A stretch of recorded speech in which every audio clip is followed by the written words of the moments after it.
এসো আমরা লাউয়ের জুস তৈরি করব।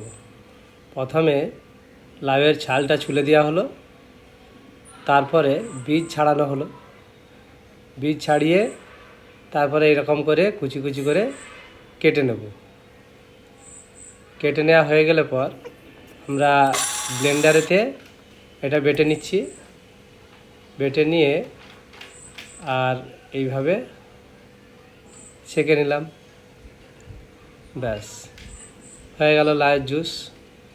এই লাউয়ের জুসে কিন্তু কোনো কিছু মেশানো যাবে না, কোনো কিচ্ছু না। নুন, কাগজি, আদা, মধু, পুদিনা পাতা কিচ্ছু না।